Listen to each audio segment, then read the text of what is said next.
This podcast is all about improving your reptile husbandry. However, I know not everybody has the time or the money to go out and spend thousands of dollars doing custom builds. Thankfully, friend of the podcast, Josh Halter, aka the Bio Dude, is working hard to make better care more accessible. He makes turnkey bioactive kits for leopard geckos, ball pythons, tortoises, invertebrates, dart frogs, and the list continues to grow. He has spent years testing and perfecting these handcrafted substrates and dietary supplements to create the most effective products. If you visit thebiodude.com, you will see he is a proud supporter of both USARK and responsible reptile keeping, and there is an option to donate to either at checkout. In 1993, Zoomed Laboratories developed and released the first ever UVB lamp for reptiles. It's hard to think of a more important point in our hobby's history, and of course, Zoomed Laboratories has been there since day one. We all know how crucial it is to provide proper lighting for your reptiles. Later on in this episode, we'll learn more about a Zoomed product that will help you achieve your lighting-related goals. Welcome back to the Animals at Home podcast. My name is Dylan Parent, and thank you so much for tuning in today.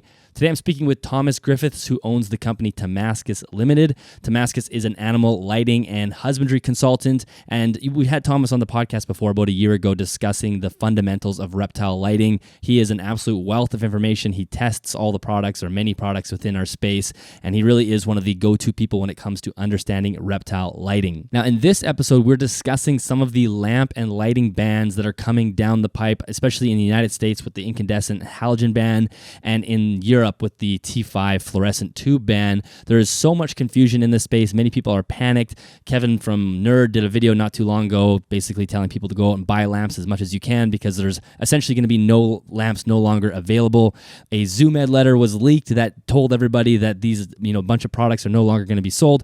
So there's really just a cluster of things happening, and at the end of the day, people are panicked and they're worried about the welfare of their animals. So this, what you're about to listen to, is the most comprehensive discussion. I shouldn't say discussion. It's basically a presentation from Thomas that breaks down the incandescent and halogen ban in the United States, what that looks like, and what are all the intricacies with that, and the T5 ban in Europe and what that looks like down the road. And 2027, we're hearing all these horror stories about those lamps no longer being available. So this, if you're worried about your lamps into the future, this is something you absolutely need to listen to. We mentioned it in the episode, but Thomas does show us a PowerPoint presentation. I would say 92% of this episode you can get away without visualizing the screen, but you should definitely come back and actually see some of the graphs and things because Thomas has a great way of explaining things, but the visual aspect to that really will aid your understanding. Of course, the episode is available on YouTube, but it's also available on Spotify, like the video version I'm talking about. If you do listen on Spotify, you can watch the video on there as well.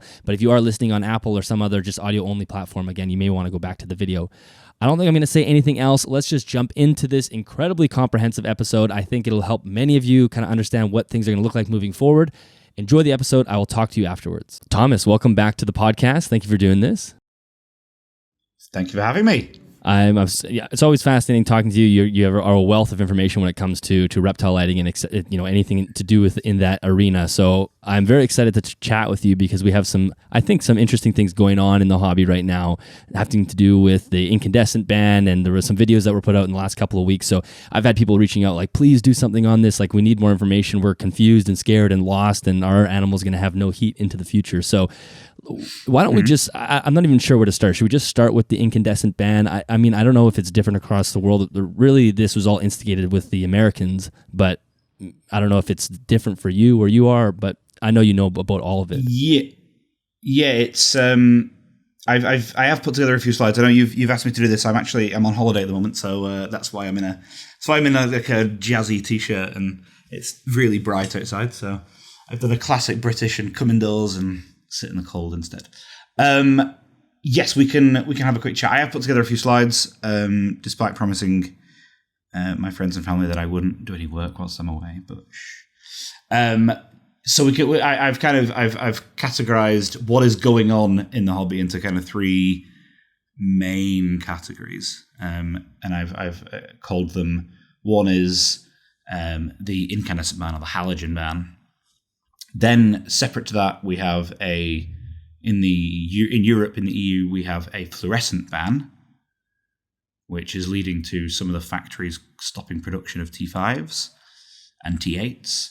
And then on top of that, in the North American market, there also seems to be a shortage of some products, which all three of those things are completely separate, but they're all sort of happening at around the same time, and it's leading to a lot of confused people saying that some brands are going under, somebody's discontinued a lamp, and all this sort of crazy stuff going on. So there's a lot of confusion about what there is going on at the moment, which it's totally understandable because none of it makes any sense anyway.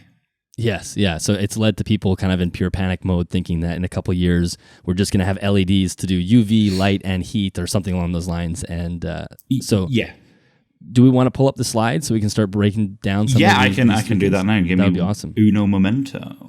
And we have to thank you for doing this on your vacation. For those who are listening, I didn't realize he was on vacation when I said, let's do this. And he was gung-ho to do it. So I'm happy to be listening. To get away from the sun. So I've called my little presentation, What the Bloody Hell is Going On? An attempt at deciphering the situation with reptile lamps. Probably correct as of the 21st of June, which it's no longer the 21st of June. I think it's the 23rd, 4th? 4th, yeah. Yeah, but I put this together on the 21st, so it's probably correct as of then, but there is obviously always some caveats to that. As always, I like to do a little bit of housekeeping with my presentations. I like to do that, so I ask that people don't screen grab. Instead, they should link to your video or podcast, right? That's much better than screen grabbing it. I will talk about some legal things, because a lot of it is based on the law. So people need to know that I'm not a lawyer. I'm get your own legal advice, right? Don't go off this and seek your own legal advice. Don't go off what I'm saying as fact. Everything's correct as of today, to my knowledge, but it could change tomorrow. It might just change. So by the time this goes out, this might not be correct anymore. I've started putting this in as well now, which is don't quote me for graphics and Facebook groups. Oh my goodness, these last 4 or 5 weeks has just been horrendous. I've seen graphics on leopard gecko groups, people quoting stuff I've said that is just not what I've said, and all sorts of random rubbish. So I've put that on if people could not do that. I will say the word lamp a few times. And I know in the North American market, when people say lamp, what they usually mean is the dome that goes on top of a mesh top viv. But what I mean is the bulb or the tube. If it's a T5, the T5, the tube is the lamp. And if it's a heat bulb or a heat lamp, the heat thing, the bit that gets hot is the lamp. That's what I mean anyway. We'll say you call it incandescent. I'm probably going to refer to it as a halogen ban. It's a heat lamp. All these things, for the sake of what we're talking about right now, are all the exact same thing. So a halogen, an incandescent, and a heat lamp are all equal. For the sake of this, they're all the same thing. And of course, I'm going to lie to you, which is, I think, as always, last time as well. Which is yes. So I'm going to completely oversimplify things and just tell a big fat lie, and that's how it's going to work.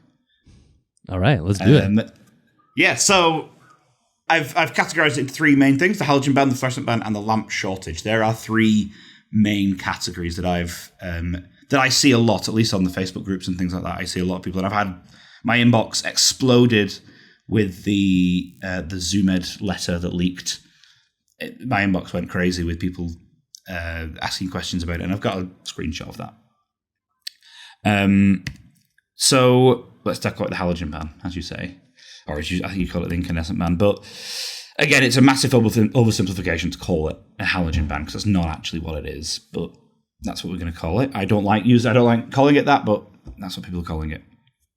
It's in the US. It's the US only, this. So it involves the DOE, which is the Department of Energy, the US Department of Energy, and it's in the US only. So it doesn't involve you in Canada, doesn't involve me in the UK, any of Europe, at least directly. Now, of course, if the US decided that halogens were to be banned, that would probably have knock-on effects for the rest of the world. But in terms of who it directly affects right now, it's the US only. And it's regarding efficiency. Now, we'll talk about what that means in a minute. And it relies on a technicality in the laws, which is an unfortunate technicality. That's the halogen ban, and we'll go into a bit more detail. The fluorescent ban, again, is a massive oversimplification of what it is, because it's not a ban on fluorescent lamps, although it kind of is. But that's to do with Europe and the European courts, right? So that's, again, if Europe banned fluorescents, that would affect North America. But in terms of who it directly applies to, it's Europe. And it's regarding dangerous substances. It's regarding stuff that is in fluorescent lamps. And they use mercury as one of the chemicals. And that is a problem, inverted commas. And that's what the law is regarding. And again, it relies on a lack of an exemption. There's no exemption for specific lamps. That's the issue. And the lamp shortage is mainly a problem. I don't know why I've put a semicolon there, but a problem, it's supposed to be an inverted comma, a problem with consumers, right? It seems to be a generally a lack of understanding or a problem with shipments or stock issues in stores, and not necessarily a problem with a brand. Nobody, to my knowledge, has gone bust. Nothing like that has happened. And it relies on somebody understanding lights and being able to come up with equivalent lamps. For example, the big one we're seeing at the moment is in the US. There appears to be, if you look at it on face value, some sort of a shortage of some T5 products from Arcadia. Mm. And what people take that to mean is Arcadia's gone bust, which it hasn't. Some people are saying they're discontinuing lamps, which they're not, to my knowledge. And that they've stopped production of some bulbs and all this sort of thing. And it's massive. And then what people are doing is they're going to confuse them with the Zoom Ed letter, and really people's heads are falling off, basically. But people are looking as well. People, when they join a Facebook group, for example, they are told, get the Arcadia 12% lamp. And that is what they're told. And what they don't realize is that the Arcadia 12% T5 tube is identical to the Zoom Ed 10.0 tube, right? They're made of the same factory, it's the same bulb. But because they're only told to get the Arcadia one, they don't know that there is an alternative available that they can get that's readily available on the shelf. They just don't know that. And that's just a basic understanding of lighting, which, again, it's not their fault. It's just a problem with the system that we have. Okay. So, go on, sorry. No, that's good. I think that really, that simplifies it in a way that partitions things, because I think you're right. There's so many different things going on that people are confusing them and folding them together as the same type of the same ban, or the fluorescent ban mixing with the halogen ban, and I think that laid it out perfectly. Yeah, that's thanks. That's what I was hoping for. It is worth again pointing out that I apologize in advance for people who are maybe listening to this and not watching it, but hopefully, if somebody's listening, they can go back and watch later on. And I've tried not to include as many visual things on this presentation so that people can listen. That's worth noting. So our halogen ban covers those four main things. It's a simplification. It's the US. It's about efficiency. It's about technicality in the law. And I'll read this word for word for anyone who's listening. Is that the US Department of Energy ruled in 2022 that general service lamps, also known as GSLs, must meet a certain level of efficiency in order to be considered suitable for use. And most of the heat lamps that we use, and some of the UV lamps that we use in reptile keeping, technically fall under the definition of a GSL. This means that they are subject to the same rules and regulations as all other GSLs. And the largest problem we face is that our heat lamps are black body radiators. And what I've done is I've put some of those words in bold, and I'll go over what those mean. So, US Department of Energy's DOE. General service lamps is the definition that they have. So they've categorized certain lamps as general service lamps, and they've applied a rule that's regarding efficiency to those lamps. Now, technically, pretty much all of the heat lamps that we use and some of the UV lamps that are available are classified as GSLs. And the law or the ruling applies to GSLs. Right. So what I've seen some people say is that this is an attack on reptile keepers. It's not necessarily an attack on reptile keepers at all. It appears to be an accidental classification of GSLs, of heat lamps and some UV lamps as GSLs, when really, according to everybody with half a brain cell, they should have an exemption or they should have a different definition, because they're not general service lamps. You don't use them in your home. So is that how something like farming, like I think my dad has chickens and I think that he uses these 200 watt brooding lamps that are very common. Mm-hmm. I could never imagine those being banned because of how big the farming industry is. Yes, those are classified differently. Yes, so those are classified as an exemption because they're classified because they're over 125 watts, which is one of the limits. Gotcha. So anything, I think it's equal to and more than, but it could just be more than. I'd have to check. But 125 watts or more, generally, then it's exempt because it's not classed as a general service lamp. The issue is that the vast majority of us use 100 watts for many, many, many setups, or 75s or 50s, or it's not as common to see a 150 watt heat bulb or more. Right. Now, they do exist.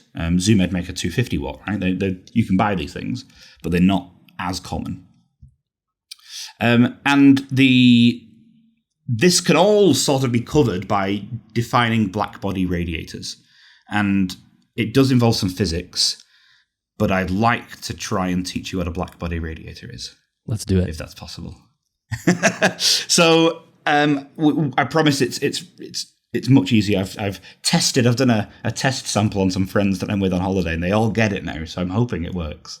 So a black body radiator is a theoretical thing. It's if you imagine it is a black object that, as you give it energy, as you apply energy to this object, it warms up, and as it warms up, it re-emits energy as photons, as light. And the more energy you give it, the more it lights up. That is a black body. That is what a black body is. And you know it gets hotter because it gets brighter. And it gets brighter and brighter, and we get this white hot effect. That is, in short, that is what a black body is. A black body is an object, theoretical object, that emits energy as photons, and the amount of energy it gives off is visible by its temperature. You can measure it by its temperature. And you can predict the energy that it gives off based on its temperature. Like the color temperature of the light. That's exactly what color temperature is. Yeah. Okay. That's 100% what color temperature is, yeah. Perfect. Yeah. So basically we're talking about the filament of the lamp here. Correct. That's exactly what it is. Yeah. So all of our heat lamps work in the same way, be them halogens, an old-fashioned light bulb that you would use in your home, or a heat lamp if you're a Reptile. They all work the same way, right? It is a filament, a piece of tungsten metal inside. Thanks to Wikipedia for these pictures, by the way. A piece of metal inside a glass dome of some kind. And that piece of metal, that tungsten, is very, very similar to a black body. Now, a black body is a theoretical perfect object. And in fact, we have a term that we use to define how close an object or a material is to a perfect black body, and that is the emissivity. And I think tungsten has an emissivity of, depending on the exact temperature of it and the makeup of it and things like that, it's like an emissivity of like 99% or something ridiculous. It's essentially, for all intents and purposes, it's a black body. Okay.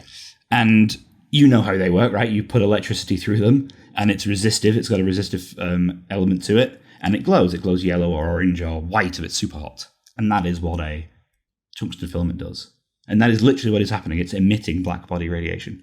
And because it's like a black body, we can predict the spectrum of light that it gives off.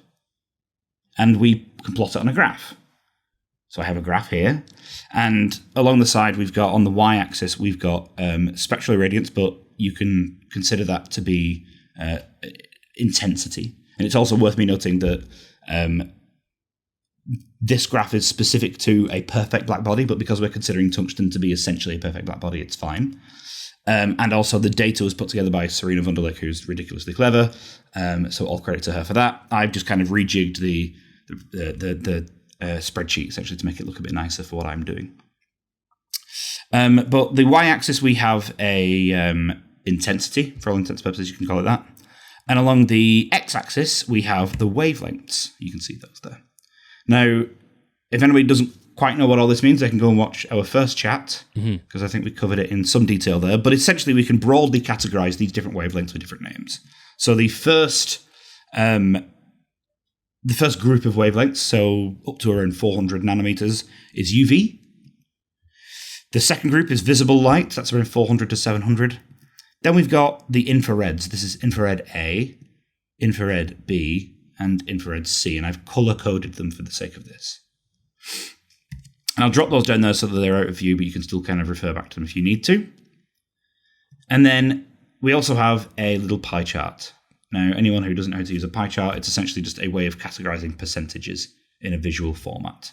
So, for example, this pie chart, it's currently colored in the infrared C color, and it's showing 100%. So this is 100% infrared C. And we give our little chart a title, black body radiation, and we put some numbers on. Stupidly, one of the feedback bits I did get off my friends was that this looks like it says minus 100. That doesn't say minus 100. That is a line and then the number 100. So apologies in advance for anyone looking at this that looks at it and says, oh, minus 100. It's not minus 100. That's my fault completely, but oh well, it's too late now.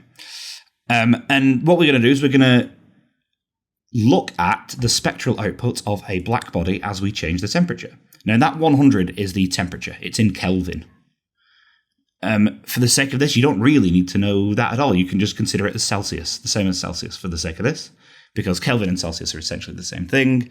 For the sake of this, you can genuinely just consider that as Celsius. So let me play my little animation here. You can see as we increase the Kelvin value, as we increase the Celsius value, the temperature of the filament, the proportion of infrared changes, we start to emit some visible light. And in fact, on the graph, you can start to see a little bumper rising as well. And we go up in temperature and the Kelvin value goes up and up to around 5,600 Kelvin, which is what sunlight is. The sun is around 5,600 Kelvin. So if you took a thermometer and pointed at the sun, you'd get about 5,600 Kelvin. And that's what the spectrum is. And then again, if you dim that down, you change the percentage of visible light to infrared C, to UV. All this changes slowly over time. And you can see the amount of light and the amount of which wavelengths are given off by a black body based on its temperature. And this is to scale. So you can see that 1000 is like essentially a flat line at the bottom. Yeah. That was brilliant. So anybody who's not watching this needs to come back. And I'll also say, if you're listening on Spotify, you can watch the video on Spotify. It's on Spotify, but also come back to YouTube as well. I didn't know that, man. Yeah. So, because that makes perfect sense. And just watching the pie chart change ratios while the temperature increases is perfect. Yes. Yeah, cool. So yeah, I'm playing it one more time just so people can watch it back if they need to. And what we get to is I've capped it off at 5,600, but because of this, we can predict what spectrum is given off by a black body based on its temperature. So all we really need to know is the temperature of the black body, and to presume that the emissivity is close to 100%, so close to a black body. Now, the temperature of a tungsten filament is generally, when you actually measure it, around 2,500 Kelvin when it's on and it's on full power. So we can actually zoom in on 2,500 Kelvin, so I'll do that once the animation stops. So you can see there that something is 100 Kelvin, it's emitting 100% infrared C if it's infrared. So 2,500 Kelvin, what I've done is I've changed the y-axis on this to kind of zoom in a bit, because if you look at it on the previous slide, it's essentially a flat line. It's so far away. Yeah. So 2,500 Kelvin is there. And you can see that a lamp that is 2,500 Kelvin emits about 3% visible light, 35% infrared A, 45% infrared B, and 17% infrared C. That's what you can see. And we can also see that the peak wavelength that is given off is around about 1,100 nanometers, slap bang in the middle of infrared A. Right. And as we say, this is a tungsten filament. This is a heat lamp.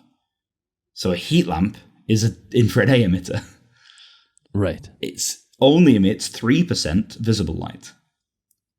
And according to the Department of Energy, it needs to, in order to be classified as exempt, it needs to emit 45 lumens per watt. And if we look at it on the graph, lumens are down here. If my little arrow loads, there it goes. There's the lumens. And at only 3% of the output, it's considered inefficient. And thus does not meet the efficiency standard. It's basically saying this bulb throws 97% off heat and 3% visible light. So that's not an efficient light bulb. Not an efficient light bulb. The irony being that we rely on the inefficiency. Right. Because we rely on it emitting this 35% visible infrared A, sorry. Right. That's what we're relying on. And the 45% infrared B. Yeah. And if we were to measure it as an infrared lamp, it would be very, very efficient. Right. It'd be highly efficient. But unfortunately, it's not measured as an infrared lamp. It's measured it's classified, as a general service lamp, as a visible light emitter. And that's the unfortunate value part of it.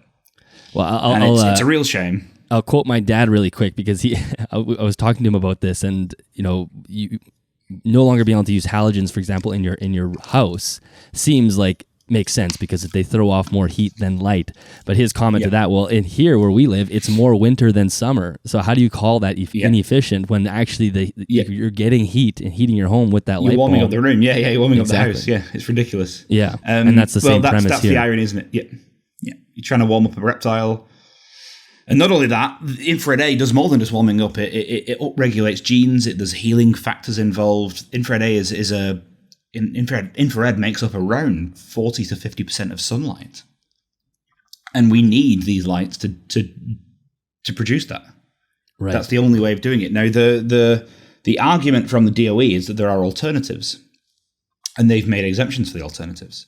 They say that they've made exemptions for infrared lamps, and I'll talk about the specific rule on that. There's a specific exemption for infrared lamps. Now, the problem comes from many years of accidental, and I don't think any of this was necessarily done on purpose, but accidental mismarketing of products. Because we do have an incandescent lamp source, technically it's incandescent, that is an infrared lamp, and we call it the heat projector. Right? They're the deep heat projectors from Arcadia. There's the infrared heat projectors. All different brands have them now. And you can see that the Arcadia website used to say that it was efficient and outperforms a tungsten heat lamp. They used to say that. Right. And here, I've actually highlighted it here. And the truth is, it doesn't. Right? This is not true. This is untrue. It doesn't outperform a tungsten heat lamp, and we can show that here because here is the black body radiation, and down here at the bottom is the deep heat projector, the heat projector. You can see that the infrared A emitted off this thing is about 1 to 5%, maximum 5%. Again, because it's a carbon filament, so we just look at the same. It's very similar emissivity again, and we look at the graph, and it's about 1,000 Kelvin. So you plot those numbers, and you can see that it's really not efficient at all at emitting infrared A and infrared B. It's emitting mostly infrared C. Right. It's an infrared C emitter, despite the marketing, unfortunately. And you can see that it's this tiny little line at the bottom of the graph, and I can kind of upscale it like that. That's just I've changed the numbers to kind of upscale the line so you can see it, and you can see that the vast majority of the output, there's very little infrared A there. I mean, it's 1% have gone into this. You can sort of see it's this it slivers on infrared A right at the bottom. Right. And it's a shame because what we can see from a tungsten lamp is that it's 35% infrared A, 45% infrared B, this huge amount of infrared B, and this little bit of infrared C. It's closer to sunlight, right? The temperature is closer to sunlight than a deep heat projector. And unfortunately, on the marketing, it was always done wrong. Now, the other thing that they did on the website was they used to say, that a tungsten halogen lamp produces very little infrared B, when actually we've just seen from the previous slide that it's 45% infrared B. So most of the output is infrared B, if anything. And what they did say was the deep heat projector did all of those things. They didn't really give any numbers, but they just kind of said that. And in fact, I posted a little video on TikTok maybe a month or two ago now. I know Liam, Reptiles and Research, did a similar thing. I posted on my blog about it. And a splinter group of quite... I'm in a lot of WhatsApp groups. I'm in a lot of strange WhatsApp groups, and there's some crazy... I'm sure you've seen some of the crazy messages that go around on those groups. And a splinter group of quite extreme people complained about this. Complained about this to in the UK, the Advertising Standards Authority. And complained to them and said that they're falsely advertising it. And what they did is they quoted me, they quoted Serena, they quoted Liam. I believe they probably quoted Rom as well. They basically sent a big dossier document to the ASA. And the ASA ruled in 2024 that Arcadia was incorrectly advertising the deep heat projector in the UK. And because of this, now they've changed their advertising on the website. They've changed the website's claims. However, the standard thing is that it's probably too late now. Right? We've already had the message out that there are more efficient methods of heating than an incandescent lamp. You still see to this day that leopard geckos are best used with heat projectors. We saw it. It was yesterday on Reptile lighting group. Somebody was saying, "What do you mean they're not as efficient?" And as a basking lamp anyway. So then the Department of Energy Department of Energy Department of Energy will look at that marketing and say, "Hey, you guys already have this great line of products that is better." Yeah. Okay. Gotcha. And they've made an exemption in 2024 for heat projectors on the basis that they're already fine. You don't need alternatives. You've got infrared lamps. You've got them. These dedicated infrared lamps. The damage is done now. It's a bit of a shame. Now, Arcadia, it's worth noting, Arcadia has changed. It no longer says this. It now says that it just performs a ceramic heat emitter. It outperforms a ceramic heat emitter. It doesn't say it outperforms a tungsten lamp anymore. And what someone else... Go on, sorry. I'll let you finish that point because it may take us on a slightly different tangent, but yeah, finish that point. What they have done as well, which I think is very clever, is they have... changed the name of some of the products on the website as well. I don't know if you've been on the Arcadia website at all. They've now added at the top of pretty much every heat lamp page that this is a heat lamp for infrared and not for house use. They've added that as a disclaimer. And they've also changed the name of... ironically, they've said it emits mostly infrared A, and it doesn't. It's mostly infrared B, but still incorrect, which I think is quite funny. They've changed the name of the halogen heat lamp, and they've now called it the halogen infrared heater. To try and circumvent sort of this rule, which I think is fair game. I think they should all really do that. I think they should all reclassify their heat lights as infrared lights. Yeah, and that's funny. That's exactly what I was going to just say is basically, can we start calling the halogens and the incandescents that we use in our hobby infrared heaters? Because that's it. That is what they are. I mean, we are using them for the infrared. Yeah, the heat is obviously a part of it. That's what we want, but or the light is a part of it as well. But really, it's the infrared that's beyond our visible light. That visible ability to see is what we need. It's the other 97% of the output that is the important bit, right? Yeah. And so that is what Arcadia started to do, right? And I've been screaming about them doing this for a while. I mean, I think last time we spoke about the Reptile Systems ones with the changeable capsules. Yes. They are out in the UK now, and I don't know if they're out in the States yet, but they're out in the UK. And on the next run of packaging, I've had them actually put the percentage values on the side. So this emits 3% visible light. This emits 35% infrared. Rather than just a little tick that says infrared, tick, UV, tick, or whatever, it's now actually saying the percentages on the side. Not perfect, but it's a lot better in my opinion, because somebody can look at it and say, oh, this is an infrared lamp, just from looking at the packaging. Exactly. They can call it whatever they want at that point. So yes, I think this is the right step to do, is everyone should start changing the names of their products, or at least changing how we name them and how we refer to them. They're infrared lamps is what they are. Yeah, and that's not lying. That is what we are. Like you said, it's they are infrared lamps. Yeah. It's the more appropriate name. It's a loophole that we got shoved into by accident by them falling into the general use rather than calling them infrared. Yes, and it's one of those things, and it's unfortunate, but this is what happens. Yeah. And like I say, the damage is kind of already done to the point where quite large influencers are referring to this and referring to it incorrectly. The best part about providing high-quality reptile husbandry is you get to develop a long-term relationship with your animal. Meet Jackson, my 18-year-old crested gecko. Jackson lives on the BioDudes Terrafauna substrate, which is one of their substrates that's specifically designed for warm biomes and humidity spikes. Like all other BioDudes substrates, it contains organic content to help support the plant life in Jackson's vivarium. It also holds moisture very well, which means humidity is never an issue, even in my dry climate. Another favorite of mine is the BioDudes Bug Grub. This is a supplement powder made from natural ingredients nutrients like carrots, beets, spirulina, oats, and potatoes. Everybody knows how important gut-loading feeder insects is, and this simplifies it for me and allows me to be confident when I feed both Jackson and my tarantulas that they're getting the nutrients they need to thrive. Also, if you have a lot of babies right now, this is a great way to help fortify the diets of neonatal reptiles. The BioDude has a ton of great educational content on both his YouTube channel and the website, all about bioactive care, and it's just one of those brands that's doing their part to push herpetoculture into a positive direction and give reptile keeping a better name. Now, I'm assuming you've seen the video from Nerd. Have you seen this? Yes, yeah. I reached out about this because I saw it and thought it was very damaging. Now, I've not actually looked today at what the view rate is, but I imagine it's in the tens of thousands.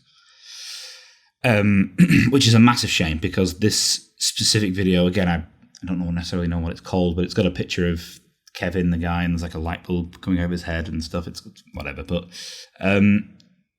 it's incorrect. The video is incorrect. The video says things that are just massively wrong, and I've reached out to them, and their response was that people shouldn't take what he says as fact. But my argument is, well, maybe he should, maybe you should do a better job of fact checking what you say. If you're going to be on that platform, you don't want to be saying things that are wrong either.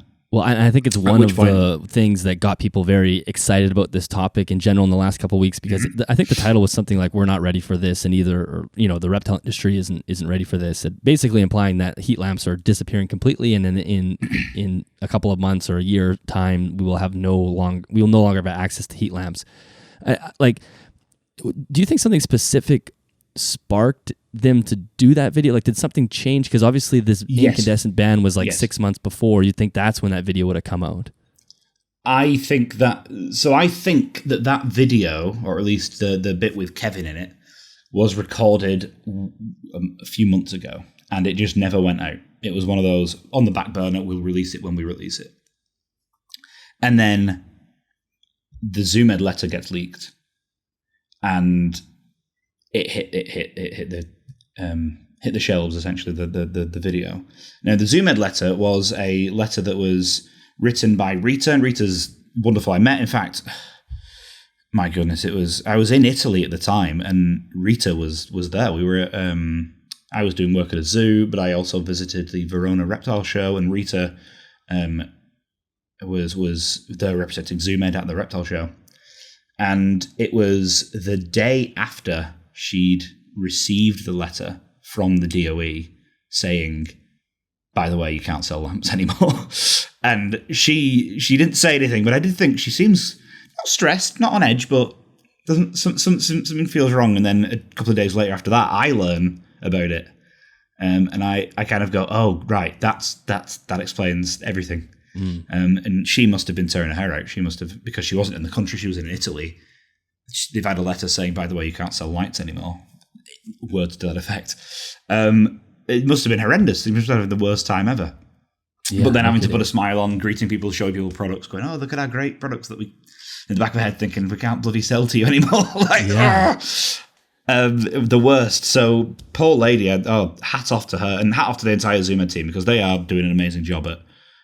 I've been involved from pretty much from the start in dealing with this with them and talking to them a lot about it, and trying to quell the fear that has appeared out of this naturally, and also been fed by videos like the Nerd video, which was full of misinformation. Unfortunately, full of misinformation, because it could have been used for good.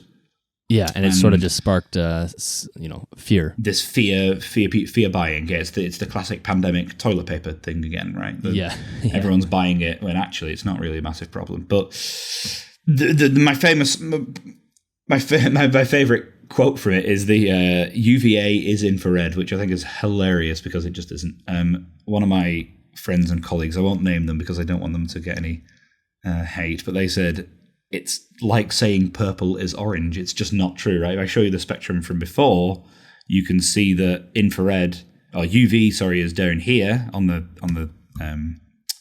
graph, and infrared is over here on the graph. They're not the same thing, unfortunately. I think it's come from on the side of bulb boxes. They say UVA usually. Well, that's what I was going to ask you. quite often I hear when people are talking about halogen lamps, quite often they reference UVA. And I always wonder, are they just misspeaking and trying to say infrared A, or are they actually thinking that, because there is obviously a tiny bit of UV, or maybe you can correct me if I'm wrong, but I thought there was a very small amount of UVA in those bulbs, but it's not what we buy those bulbs for because it is such a small amount. So do you think that it's just people misspeaking, or do people think, are they reading the package and think that it's for the UVA? Again, I think it's one of those where the brands are to blame. Mm. The brands are to blame for putting UVA on the box. Now, it probably comes from the fact that people presume that a halogen lamp and a tungsten lamp burns at 3000 Kelvin, which it doesn't. Mm. When you actually measure them, they tend not to burn at 3000 Kelvin at all. And at 3000 Kelvin, there is about 0.5% UVA. Again, very, very little. At 2500 Kelvin, it's like 0.01 or something ridiculous. It's really, really small amount. It's a stupid amount, like tiny. And that going on the box, people know that UVA helps animals to see. The reptiles can see UVA, or all reptiles can see UVA. And it's a buzzword. It's a way of selling a product. One of them did it, so they all have to do it, right? If tomorrow Arcadia took UVA off the box, people may stop buying Arcadia on the basis that, well, Zoomed's product does it, or Reptile Systems' product does it. They have UVA in the box, I'll buy theirs instead. So it's kind of like they either all need to stop, or we have to educate people better that it's not true. I'd rather them all stop, because it doesn't look good if they're all incorrect, does it? Yeah, exactly. It's a massive shame, but there you go. That's one of those things, isn't it? The next thing on my I've got two screens, and I'm flicking between the two ones. Got my other slides on it. The next part of the video was heat emitters are a better use of energy, and we've just discussed why they're not. Right? He says that in the video, Kevin. He says that heat emitters are a better use of energy. We know they're not. Right? We know that basking heat, you need your infrared A.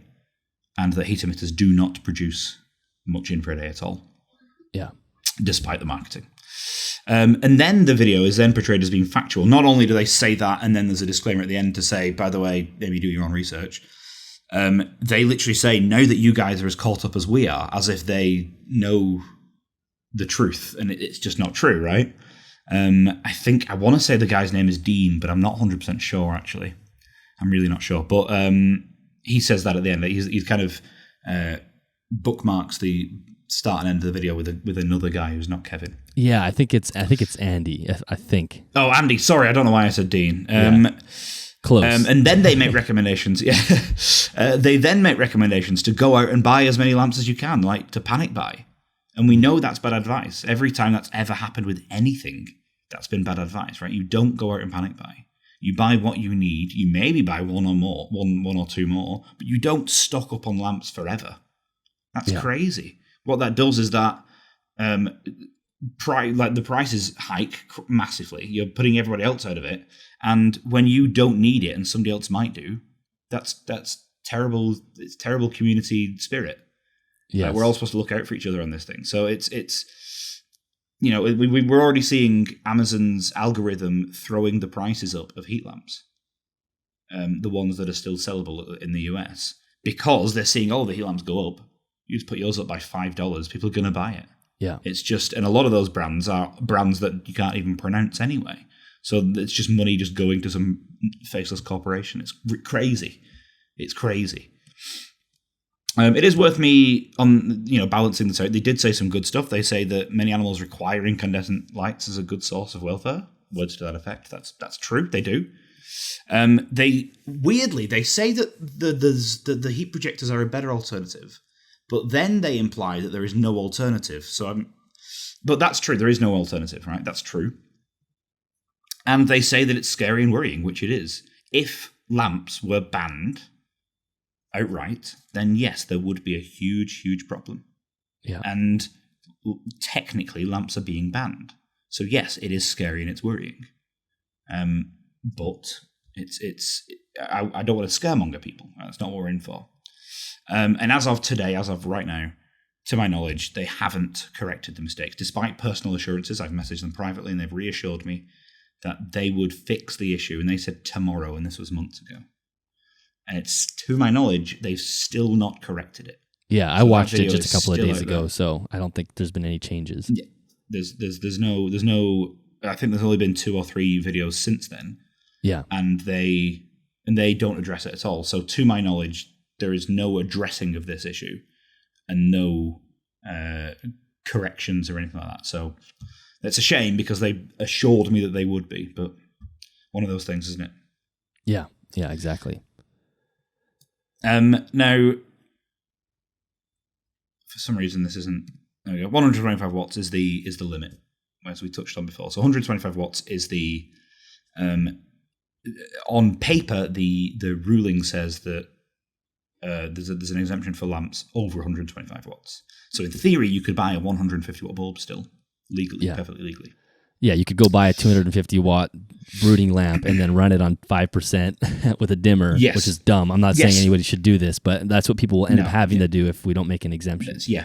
And the problem with that is as soon as you dim it, you're reducing the temperature of the filament and you're turning it into a heat projector. You're doing the changing of the spectrum. When you dim a lamp, you're reducing the amount of infrared air. You're doing what we showed before on the graph, which is you're changing the spectrum of the lamp. And it's quite a quick drop-off as well. Yeah, so that's why when you're buying lamps, you should be buying a wattage that is very close to what you need at full strength, rather than trying to just dim it down. Correct. I always say, and these numbers aren't quite correct, but I always say it's better to run a 50-watt lamp at 100% than a 100-watt lamp at 50%. Yeah. You're better off running a lamp at 100% every time. Heat lamp, anyway. And this is the letter that ZooMed sent out. They sent this out to some zoo partners and distributors and things like that. And then what happened was somebody took a photograph of it and posted it online, and then it went crazy.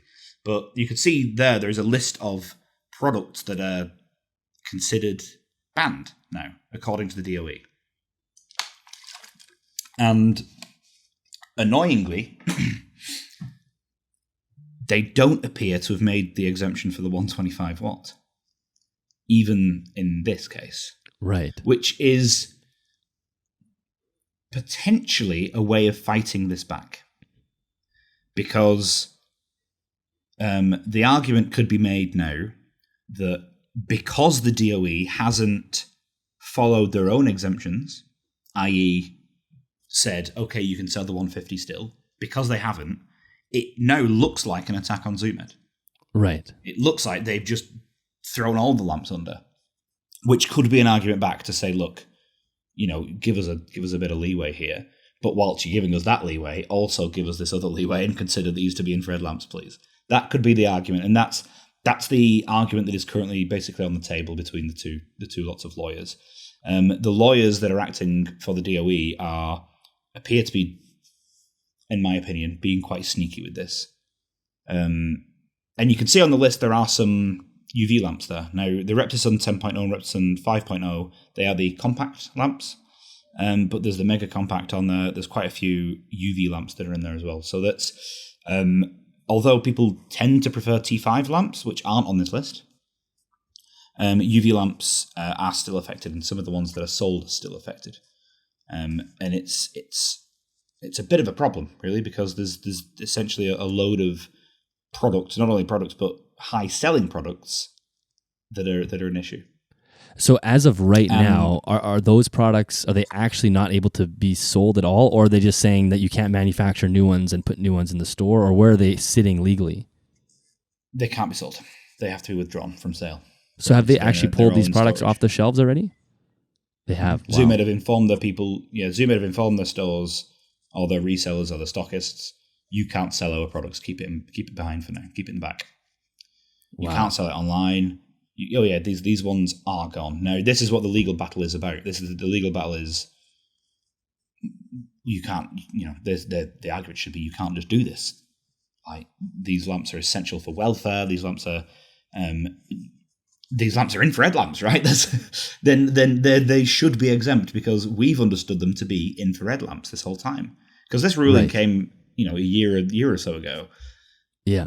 So in theory, they've been illegal for this whole time. But the argument is that, well, we thought they were infrared lamps, so we thought they were exempt. But if you're now, so what the DOE are now saying is the DOE are saying, what do you mean you've been selling these for 2 years and you shouldn't have been? What we think is probably somebody from the DOE has gone in a pet shop, seen them on the shelves and gone, hang on a minute, these are bloody, shouldn't be doing this. And then that's something like that has happened. Probably because why else would they?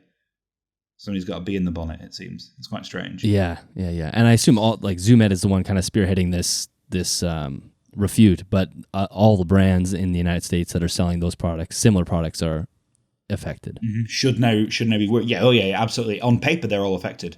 The DOE, to my knowledge, has only contacted ZoomEd about it, which is why everybody else is now scrabbling to fix things. So Arcadia changing the names of the products, putting a big disclaimer on the bloody website saying these are infrared lamps, nothing else. Don't come after us. In fact, when it was all happening, I was with ZoomEd in the UK. We were doing a little tour of some pet shops, and whilst we were there, Monkfield, which is Arcadia is just a brand name. Monkfield is the actual company. Monkfield is a big farm, and that's the actual company. They were calling us up and saying, what do we do? We've got lamps arriving in the US tomorrow. Are they going to get seized at the border? We were like, don't know. We were trying to be all happy and stuff, but we were like, it's a big problem. This is very recent, last month. Wow. We were walking around pet shops and getting phone calls and I was introducing ZoomEd to some of the stores that I've never met before.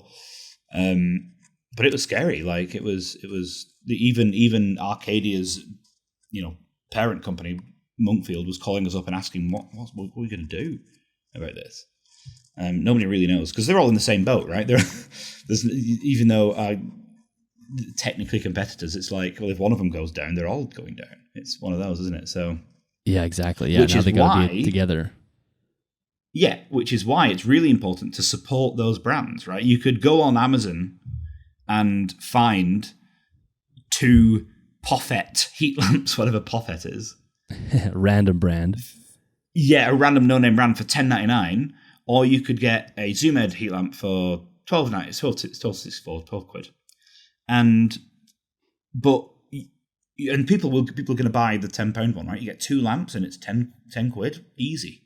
But actually, the ones who are fighting the legal battle are people like ZoomEd, and they're the ones that need the money because they're the ones who support us by fighting the legal battle when it comes to it. And it's a real shame that people will do everything they can to get the cheapest rather than support the brands that support us as a community. And that's a real shame because I think that's always going to be the case, unfortunately. People don't want to pay ZoomEd an extra $5. Why would they when you can get this cheap one, which does the same thing? But actually, it's those markups, those extra $5 go into fighting legal battles and things like supporting the conferences that we do, right? We do the Advancing Animal Husbandry Conference, Advancing Herpetological Husbandry, sorry. And ZoomEd is the platinum sponsor for that event. They pay for the speakers to fly in from around the world. Reptile Systems, Arcadia, Exo Terra, they're all paying for this. You don't see U4, that's not the same U4, Poffet or whatever it was called from the previous page. You don't see those guys on this because they don't give a crap. Yeah, they're just a random company. So that money is not going back into the community. And I certainly wouldn't be in my job were it not for all these companies.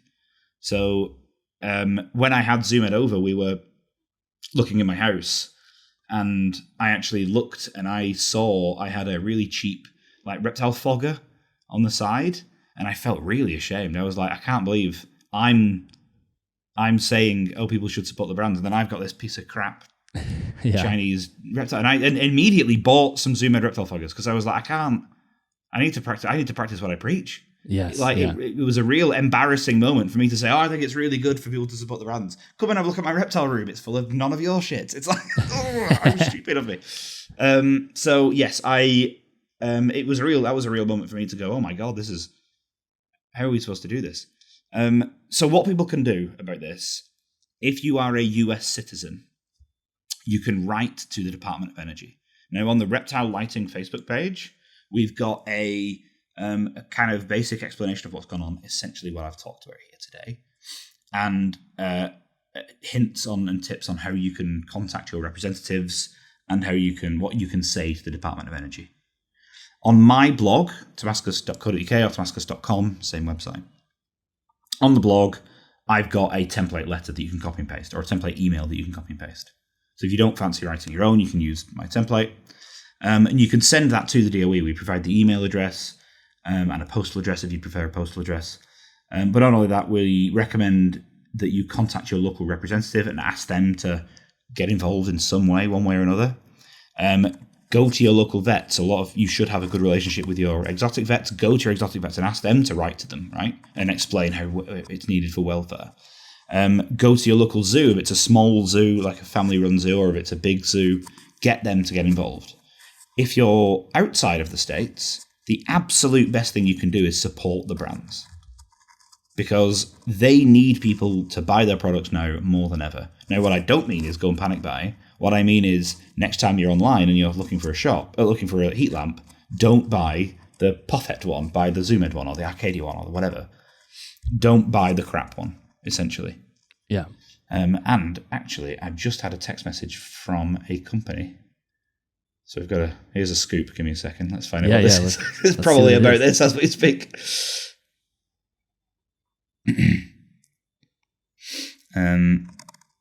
Okay, that's all good. It's about what I'm going to talk about next. I've been given the official go-ahead to talk about the lamps that we're talking about. Okay, excellent. So good timing. Yeah, perfect timing. Just for folks that are kind of just trying to condense all of this, as far as like writing to the Department of Energy, what would it look like to have this reversed? Would this be reptile lights or welfare lights essentially being exempt and just having this, or are these things, are they having to be put into the basket of infrared lamps into a different classification? Yes. Or how do we, is that the goal? By far the easiest thing to do would be to have somebody at the DOE agree with us that these are infrared lamps. Okay. Because then the exemption is already in place. There's no extra rulings that need to take place. Nobody needs to see a judge. All that needs to happen, maybe they do need to see a judge. I don't quite know the legal system in the US, but all that really needs to happen is somebody needs to agree that, yes, these lamps are infrared lamps, and then we're good. And then they don't fall into the general service, whatever. Well, yeah. So they don't fall under the umbrella, or they fall under the exempt umbrella, so the sub umbrella. Gotcha. So they are general service, but they're exempt. That would be absolutely ideal. The alternative is that they dig their heels in and they say no, and there is then a very lengthy legal battle that could take 6 to 12 months, maybe longer, especially with an election going on at the moment in the US. That's probably getting in the way of any sort of real change in any sort of rules at the moment, I imagine. It's the same in the UK, where we're going under a general election at the moment in the UK, and nothing gets done when there's a general election. In fact, they dissolve Parliament when that happens, so there's no government right now officially. So it's a nightmare. I really hope that enough people saying and requesting that the DOE takes another look at the exemptions and the output of the lamps, get somebody from the DOE to watch this video, and you can see, it's really easy to see, right? The graph shows very simply that these are infrared lamps. There's nobody could look at that and deny that. So they must be exempt. Under any logical system, they must be exempt. Yes, it's not a sleight of hand. It's not us trying to be tricksters to say, no, they are actually infrared lamps, and they're being classed and lumped into the wrong category. It gets hot. Yeah, exactly. That is literally it. Yeah. It's a hot lamp. But that's all it needs is something to dig their heels in, unfortunately. So the main thing for us to do is to not attack the government, because that never goes down well. Not start saying they're out to get us, they're out to get our animals, because that's not necessarily what this is. And for us to be very open and honest about it and say, look, yes, we agree, we've not done a very good job of marketing these lamps. Right? In fact, in my letter that Zoomed wrote to myself, wrote to Dr. Francis Baines, wrote to a few of us, and asked us to what we think of the situation, essentially, and completely independently, they asked us to look at the situation and do what we want with it, basically. And we wrote individually our own letters to the DOE. And in my letter to the DOE, it says, it essentially says, I don't think ZoomEd or any of the brands have done a fantastic job of marketing these. They've marketed them as a light source this whole time, and that's not what they are. What I think the DOE should do, what I think is proportional, would be to say to ZoomEd and all the other brands, you must put on your boxes, do not use in homes, which I think they already do. But that should be the rule. You should say, put on your box, do not use in the home, and then any consumer can't be confused because they go and they're never going to look at it and buy it and go, I'll put this in my house. Because it says on it, don't put it in your house. It's for animals only. Yeah. The picture of the snake on the box won't clue it in. It's like, oh, this is for my kitchen. I believe the Reptile T8 was actually the very first UVB lamp I ever owned. I would not be surprised if you were the same. If you've been around in the hobby for a long time, you know that ZoomEd Laboratories is an absolute mainstay when it comes to UVB lamps for reptiles. That's why the Reptile T5 UVB lamp by ZoomEd is one of the most important things you can have in your reptile room. These high-quality lamps are produced in Germany and are used and recommended by zoos, veterinarians, and reptile professionals from across the world. UV light is crucial to allow your animal's body to synthesize its own vitamin D, which then allows it to use and metabolize the calcium that it ingests through its diet. That's why these lamps are used to prevent and reduce metabolic bone disease, which is a common disorder we see in reptiles that are not provided adequate light. The increased UVB output from these lamps makes them perfect for larger reptile habitats, and they have a slim, low-profile housing, which makes them sleek and professional looking. Again, that is the Reptile T5 UVB lamp from ZoomEd Laboratories. For more information on this or any other ZoomEd product, make sure you head to zoomed.com or check out the link in the show notes or the YouTube description. Yeah, exactly. There's and putting UVA on the box is a silly move as well. And I've said that in my letter. I've said, look, I support that these lamps should be allowed, but I agree that they've not been necessarily marketed correctly, is essentially what I've said in my letter. And that what the DOE should do is say, right, okay, here's a small fine, $5,000 or whatever, and you must change your packaging. And I guarantee you now, ZoomEd would eat that up. ZoomEd would shake hands straight away at that deal. They'd say, yes, we'll pay the fine. Yes, we'll change the packaging. Because it would mean those products get back on the shelves. Yeah.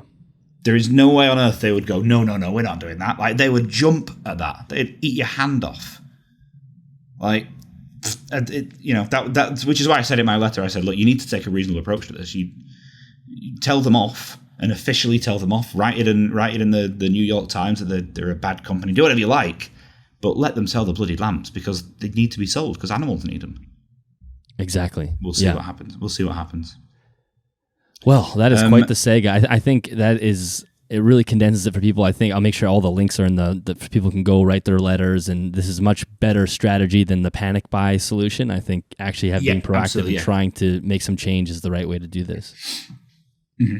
Yeah, I think it's the only way to do it. I think it's the only correct way to do it. And be angry because I'm angry, but you can't attack anyone about it because it doesn't look good for any of us, and we can't go and panic buy because it again doesn't help each other. If I go and buy all of the heat lamps, what's the rescue centre down the road going to do?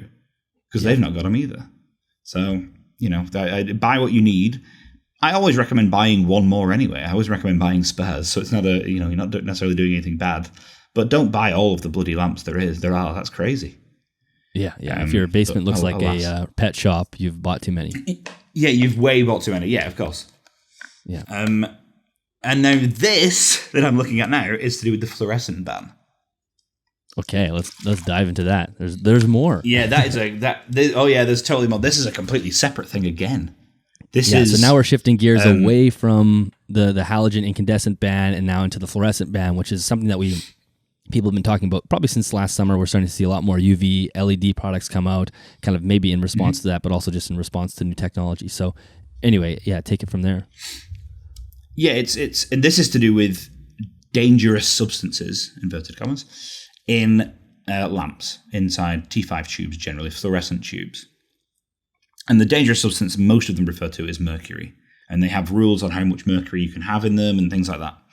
And I think I posted this exact list, these exact rulings on the Reptiles and Research podcast with Liam. And a few companies since then said that it's not true, but since then nothing has changed. These are still the rulings in place. These are still the regulations in place. And at this point in time, there are no exemptions for special use lamps from, this is the fun bit, is from, depending on how you read the rules, 2025 or 2027.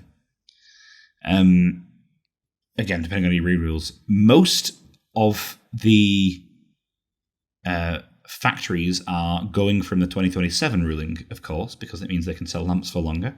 I don't blame them. But I think it's worth noting. And then I'd also said to Liam at the time that it would be a strange move for anyone to come out with a new fluorescent product at this time. Now, maybe a day or so after that, I was approached to help get involved with a new fluorescent product, which is an interesting one. We had a quick back and forth about it. We kind of said, it's the ban's coming up. Are you sure you want to do this? I mean, if you're telling me you're going to pay me to consult on fluorescent, I'll happily do it. But is it going to be the best spend of your money? And they're adamant that it is. And I've been given the go-ahead that I'm allowed to officially announce, although it is officially announced already. I'm allowed to give you a little bit of a scoop that Exo Terra are releasing a range of fluorescent lamps. They're releasing a 100, 200, and 300. So that's essentially a 3%, 7%, 14% for all intents and purposes. Or if it's equivalent to Reptile systems, it would be Zone 1, Zone 2, Zone 3. They're interesting because we've built the phosphor coating from the ground up. Now, this is something I've been involved with from the very start of the production of these lamps. So we tried many different factories and from many different places. There's some in, it turns out there's factories in Brazil that I didn't even know existed, so it's crazy. Lots and lots of different places.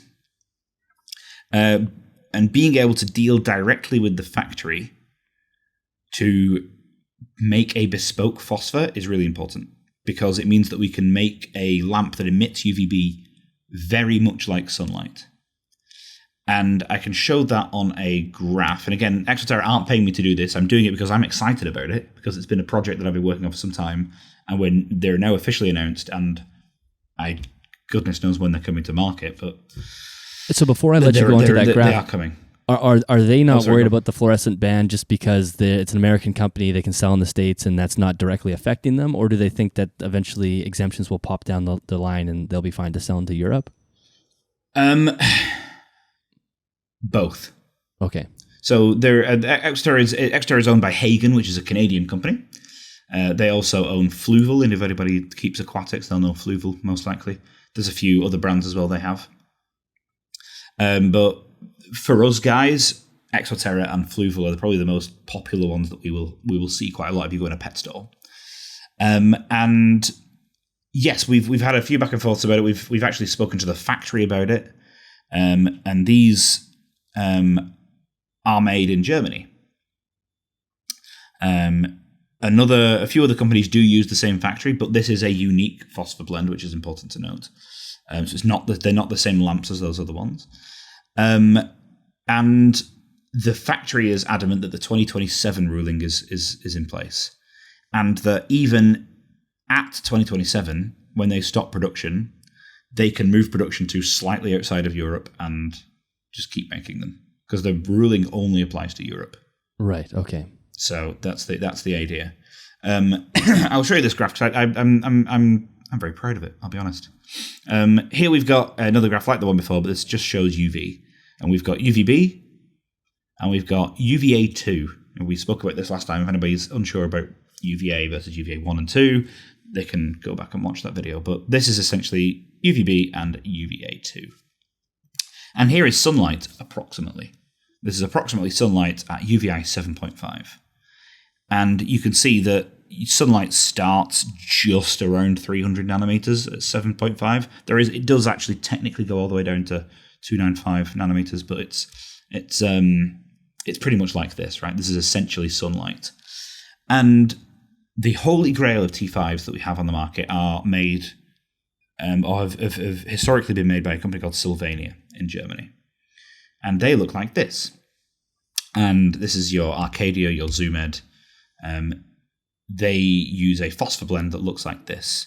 And you can see up into around 315 nanometers, so just before the edge of UVB and UVA, it matches sunlight pretty closely. There's a few slightly shorter wavelengths in there, but it matches sunlight pretty closely.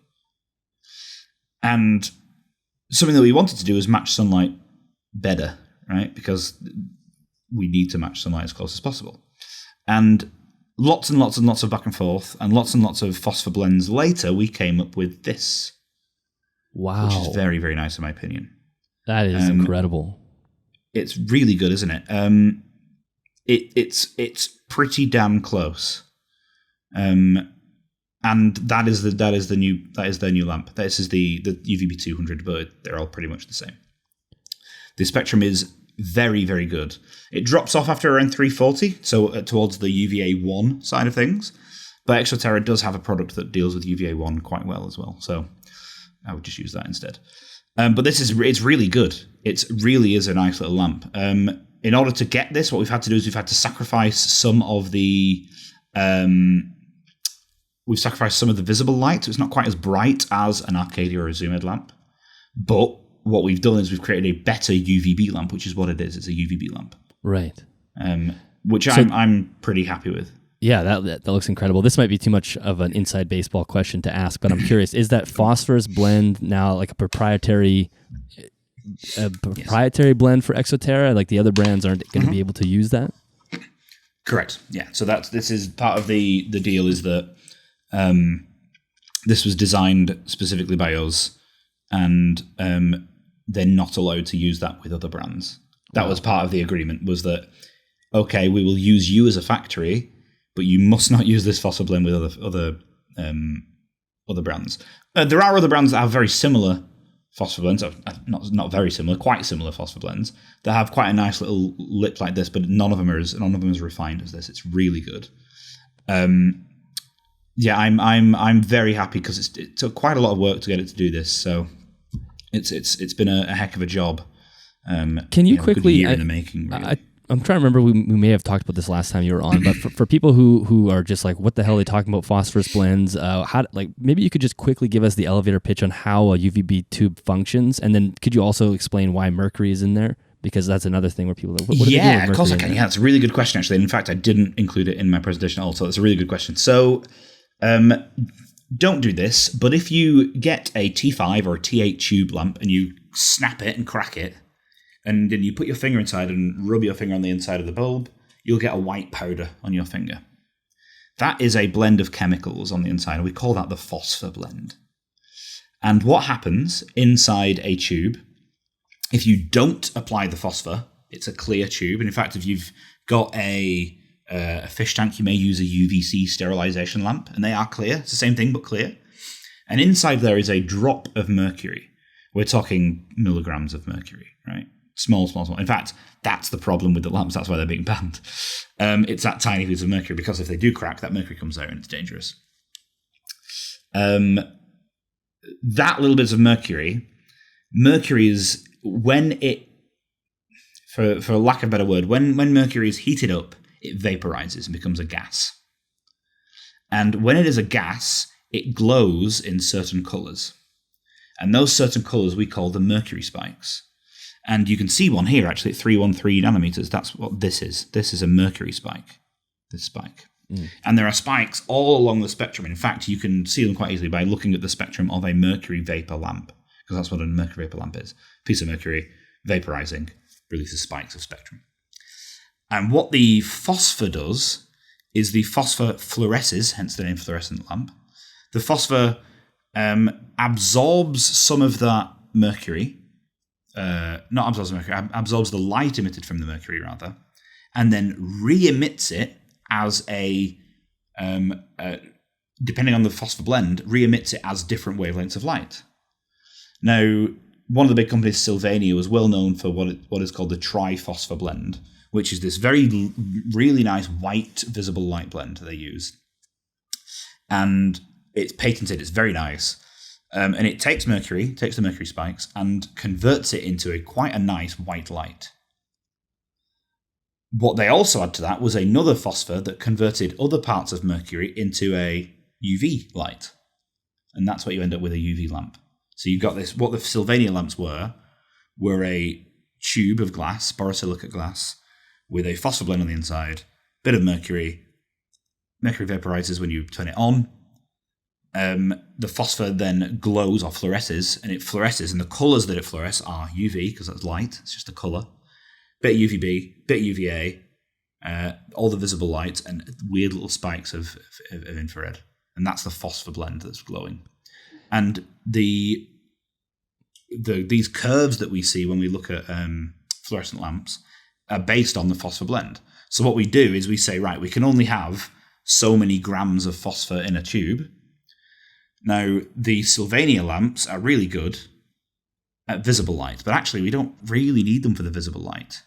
So why don't we take away some of the visible light phosphor, and then that space that we've got left, if you like, we're allowed 100 grams, if you like, of phosphor. We've taken out 50 grams because we're not using that colour, that white light anymore.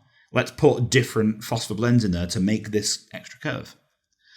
And that's what we've done, is we've altered the phosphor blends to make them better at producing UVB. Now, they're not as good as producing visible light, but that was always the plan anyway, because they're not visible light lamps. You don't use them to light up your enclosure. That's what we use LEDs for and halides for. Yeah. So that's I don't know, have I explained how a light works there? Oh yeah, that's perfect. Yeah, that's perfect. And I think, something that people will know typically is that UV doesn't penetrate through your windows and your glass at home. So the actual glass tube, there's something specific about that glass tube that allows the UV to pass through? Yeah, it's what's called a borosilicate glass, or sometimes they will use quartz. Now, quartz and borosilicate, and there's a few different types, are a type of glass that does allow UV to pass through. Gotcha. Okay. And they can make a special blend of glass, which is a whole different science in itself. And the blend of glass can actually change the amount of UV that is allowed through. So we can, in theory, get a lamp that just emits a whole lot of light and then just use the glass to tune it. Now, it's not very efficient, and I imagine that's more expensive, and it's just not the way it's done. But you can get, in fact, I have pieces of glass that are doped, it's called doped, with a certain chemical that attenuates certain wavelengths of light. The most common one we use is called WG295, and WG295 blocks out everything below 295. It's just a filter. 295 nanometers. It's just a filter. It's a filter, yeah. It's a piece of glass with a chemical in it. And that's a really good piece of glass for, that's a really good piece of glass for testing UVC, because if you're measuring UVC and then you put the filter over it and you're still measuring UVC, then there's a problem because the filter's blocking it. So there's a problem with your measuring device. But if the UVC goes away when you apply the filter, then you know that there is UVC in the lamp because you're taking it away with the filter. Right. Gotcha. So that's, but you can't, it's like a piece this big, and it's like 150 Great British pounds. So it's like the size of a quarter. Oh yeah, and it's ridiculously expensive. Yeah, so it's you can't make a glass tube out of that for very cheap. I imagine you can, but it's not very cheap. Right. It's just not reasonable. So yeah, that is the very, very, in a sentence, mercury is inside a tube. It makes the powder on the inside of the tube glow. The colours that the tube glows depend on the powder that is used. Okay, that's perfect. Yeah, thanks for going on that little tangent, because I imagine some people maybe don't know that, and it helps. So anyway, you can continue with this. Now, Sylvania was the big brand. Now, this is one of those. This is where we're delving slightly into the shortage of lamp issue, because people assume that the shortage of lamps, inverted commas, is to do with this, and it's not. This is a completely separate issue. Sylvania was the factory in Germany that made Arcadia tubes and Zoom-Ed tubes.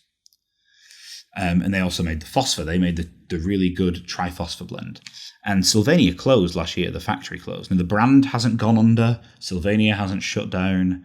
They've just closed the T5 factory because the vast majority of the lamps they make aren't Reptile lamps. They make lights for everything, right? You've probably seen a Sylvania light before. You probably have one in your house. Light bulb. Yeah. Yeah, an LED. Yeah, they make all sorts, and they make them for other brands, right? They make the Sylvania lamp, and then they stick an Arcadia sticker on it or a Zoomed stamp on it. They'll do the same for other brands as well, and they'll have contracts with GE. Although maybe not GE, but they'll have contracts with other companies. And you'll probably be buying a Sylvania lamp without realizing it. If you go in Lowe's and buy a Lowe's own branded lamp, it may well have been made at Sylvania. Right. But they have stock production of the T5s, Sylvania themselves. Now, Sylvania has a brokerage arm that some of the companies use, and so instead of buying from the factory directly, they buy through the Sylvania brokerage, and then the brokerage buy from the world.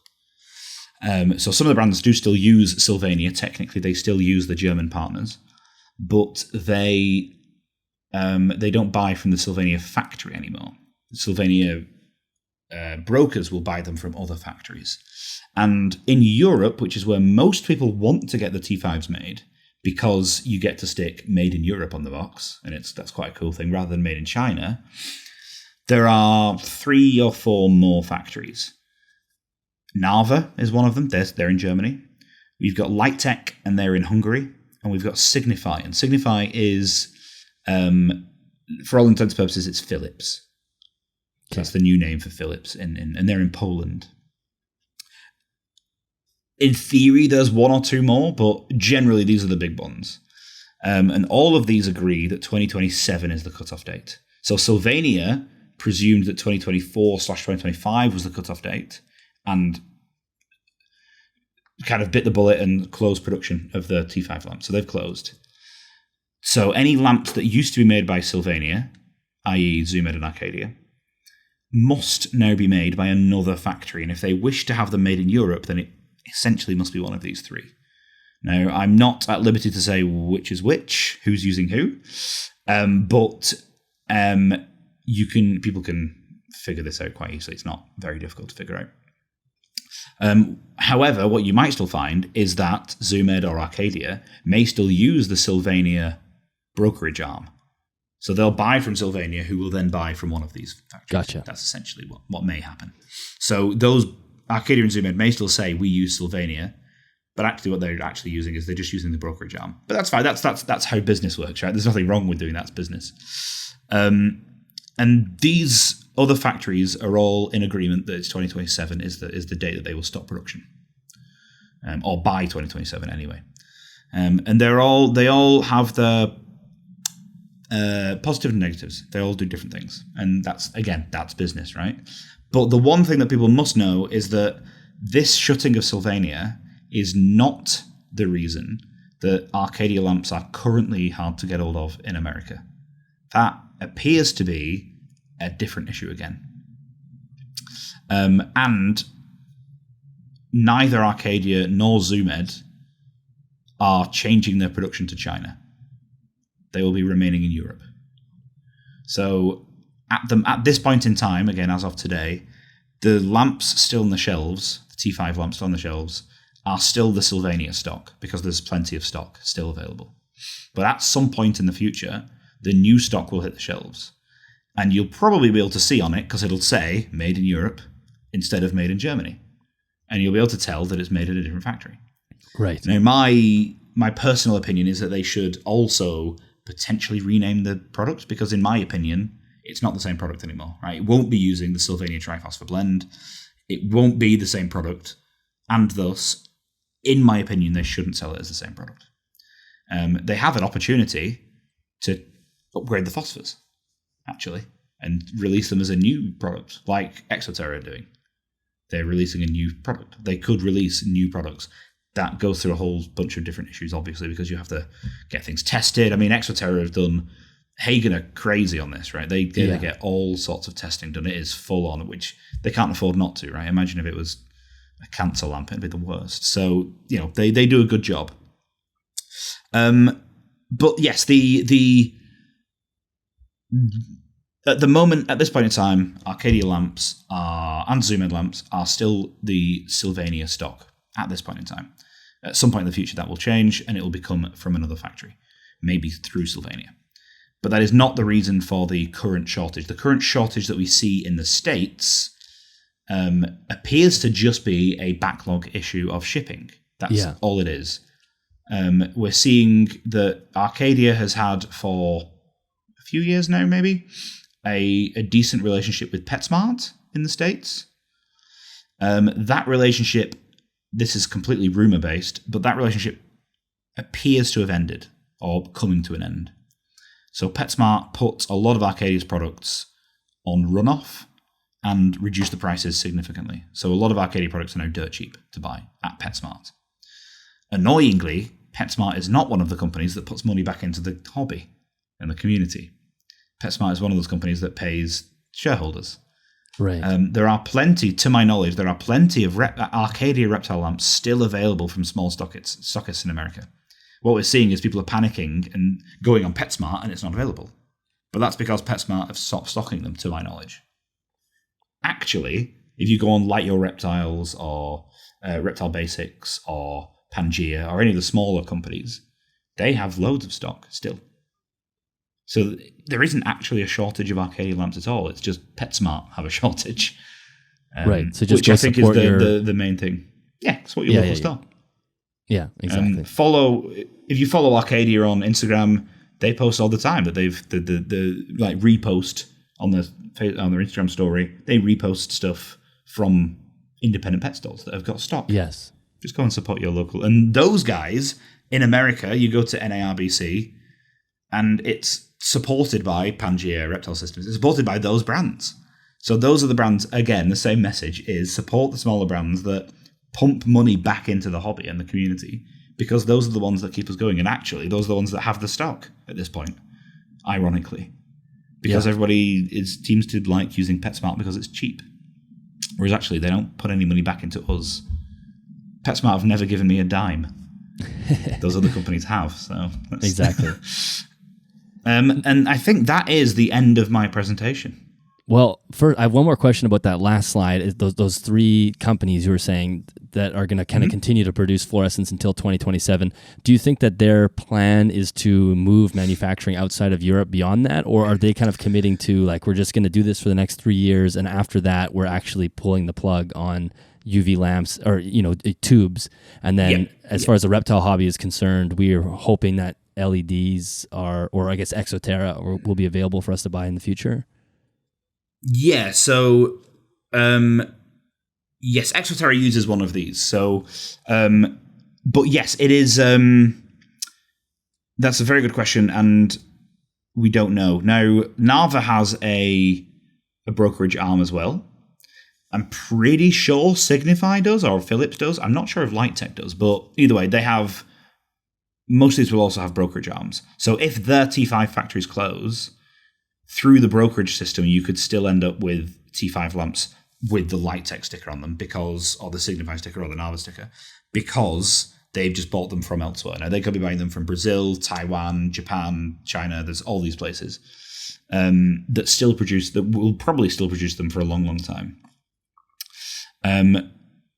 But yeah, yes, the answer is I don't know, but the hope is that LEDs will be good by then. That's the hope. It's worth noting that compact fluorescent lamps are all made in China. They stopped production in Europe a long time ago. So even the Arcadia ones, the Zoomed ones, they're all made in China. So it could just do the same thing, right? We could just end up having them all made in China. Or LEDs could be good. One of the big arguments at the moment, actually, is that the LEDs, it's all well and good us bringing out LEDs, but one of the big arguments against them is that our similar to the incandescent thing, where our biggest fight is that there isn't an alternative.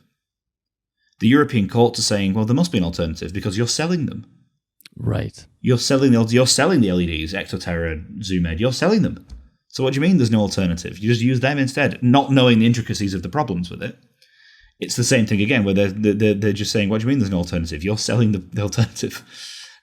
So one of the big arguments against UVB LEDs, even without considering spectrum and welfare and any issue like that, one of the big issues is that it kind of ruins our chances of keeping T5s, because one of our biggest arguments against the ban of T5s is there's no alternative when we're marketing alternatives.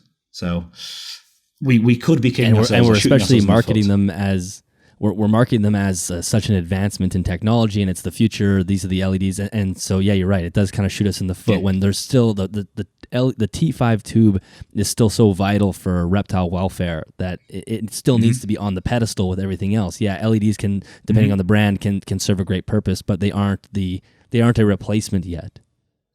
Not yet. No. Now, hopefully by 2027 they will be, and they'll be cheap enough to manufacture in some capacity. And we can manufacture in Europe again, so people can stick "Made in Germany" on the box again, and all that good stuff. The irony is that we're saying it as we're saying it's there's no alternative, and then we're also selling the alternatives at a very high price, which is, well, we'll see. In 2027 we'll have this chat again, and it'll be the same presentation, but instead of halogens, it'll be T5s and LEDs probably. Yeah. Well, and so I think that gives everybody a ton of information. On the T5 front, we're not in tons of danger yet. There's things coming down the pipe, but it sounds like there's some exciting things in the works as well. If you're an American and you're trying to get your hands on incandescent or halogen bulbs, you need to go send your letter. Let's continue to fight that fight so we can get the infrareds back on the shelf, or marketing them as infrared so we can actually buy them. Do you have any recommendations for people that are just like, I need a heat lamp right now? What should I, if you live in the United States? Again, try and support your smaller brands. Pangea have their own, and they're going to love this because I have this fun relationship with VivTech. VivTech have some halogens out that, to my knowledge, are very good. Go and buy them; they're really good. And are they still allowed to? You can still buy those. To my knowledge, they're still available on their website. Yeah. Now, this is until the DOE ban it, but to my knowledge, yes. But don't buy them all. Buy what you need and spread the good word that they are available. There are heat lamps available from other brands. So yes, to my knowledge, the Arcadia stuff is still available. The Exo Terra stuff is still available. Like I say, Pangea have their own brand stuff that's, to my knowledge, still available. VivTech do. These smaller halogens, you don't want to go buying some crazy Power 38 300 watt mega lamp. Just buy as close to your standard lamp as possible, but try and buy a Reptile one where possible. Don't buy the Philips or the GE from Amazon or from the hardware store just because it's there. Try your best to buy a Reptile branded one, because those are the brands that support us back, and they need our support, because ultimately what may happen is tomorrow Pangea might receive a letter and Arcadia might receive a letter, and they're going to be fighting a legal battle as well, and it may end up similar in kin to a class action. So it may end up being a bigger issue. So we need to keep supporting the brands is the main message. Yeah, and it's kind of sad that Zoomed is the ones with their hands tied right now, so they're the ones that are embroiled in the fight, and they simultaneously can't sell their halogen products. Can't make any money on it. No, can't make any money on it. And everybody else still can, even though it's the same rules. To my knowledge, yeah. You have to write the DOE. Basically, that's step number one for everybody. Go copy and paste your letter or whoever else and get that letter out so we can start making a shift on that front. And then, like you said, go support the brands that are still available to buy, but also keeping in mind that it could be a battle amongst all the brands. They're going to have to kind of coalesce as one unit to fight against this ruling. As a community, yeah, and we might all need to fight it. It's also worth noting US ARC also have a much smaller template letter to mine, very similar but smaller. That's I wanted to make sure I said that as well, because I forgot to put the US ARC on there. But US ARC also have one, so try and support them if you can. Again, it's just one of those things. We have to deal with it. We have to deal with it properly as a community. We can't go scaring each other, telling each other's bans, and then spreading strange misinformation about what the ban is, and Arcadia's closed down and PetSmart are suing them, and all these crazy things you see on the internet, and it's just wrong, right? It's the other thing I want to say is that try and learn about possible alternative products. So if you can't buy an Arcadia 12% in your PetSmart because you've only got a PetSmart near you, the Zoomed 10.0 is the exact same bulb. It's made in the same factory, or was before the factory closed. It's the same tube, the same phosphor blend, the same output. It's the same lamp. Same, if you can't buy the Zoomed one, buy the Arcadia one, the 12% one. it's the same thing. So learn a little bit about alternatives. Just because you've seen on the Bearded Dragon Facebook page that you need the Arcadia 12%, actually you might be able to get away with the exact same product with a different sticker on it. Right. So learn about some alternatives as well, because that's another way of stopping the spread of misinformation that only one product will do the job. There are plenty of products on the market that can do the job. And very soon the Exo Terra one will be available. In the US, Reptile Systems is a thing, Leap is a thing, Mega Ray is also a thing. So there's 3 other alternative lamps that you can try. Well, Thomas, that is an incredible amount of information. And again, like you're doing this on your vacation, you put together so much information. I think this is easily the most comprehensive coverage of these topics that have been out there. So people will really appreciate this, because I know people are lost, and this will definitely be a guiding beacon for them. Is there anything else that you wanted to add to that? I mean, I can't imagine there is, because of how much you've said. No, yeah, I've just realized how long we've been talking, so no. Yeah, because you got your supper coming up. I want you to go enjoy your vacation. Again, thank you so much for taking the time, not only this afternoon or evening for you to do this, but also put together a presentation, which I'm sure you did on your vacation. So thank you for that. Please let everybody know where they can find you. Instagram and then website. I know you already mentioned a website. Yeah, my Instagram is the Tomaskas, because somebody stole Tomaskas, the cheeky bugger. TikTok is Tomaskas Ltd. Tomaskas.com or tomaskas.co.uk, and I'm also on the Reptile Lighting Facebook group and some other groups as well. Yes, yeah, you're quite active in there, and quite often giving people very thorough answers to things, so that's much appreciated as well. Thomas, thank you so much for doing this. This was absolutely fantastic. I know I can speak for listeners as well. This definitely is a ton of information for people, so thank you for coming on, and of course we will do another one in the future. Yes, let's do that. All right, that is the end of that episode. Thomas, thank you so much again for coming on the podcast. For those listening, I just sent Thomas a message like a week ago. I had a bunch of people reaching out to me. Some of my patrons were like, hey, you got to do an episode on this. And I said, yeah, I really do need to. And partly it was just not in my mind because I've been so busy and haven't been thinking about it. And I know people are worried. So anyway, I sent Thomas a message and said, hey, would you want to do an episode on this topic? And he said, sure, no problem. I'm away right now. When he said away, I thought he was talking about work, because he travels a lot for work, but turns out he was on vacation, and he took time to record the podcast on vacation and put together that incredible PowerPoint presentation. So Thomas, you are a resource and so valuable within our hobby. So thank you so much for doing that. Listeners, I'm sure you enjoyed this episode, and it probably makes you feel at least like you understand what's going on better. If you are an American, I'll make sure all the links are in the show notes for you to go send a letter to the DOE so we can start working on that. I think one of the most important things you can do with this episode is share it. Again, there's so much misinformation and confusion around this topic.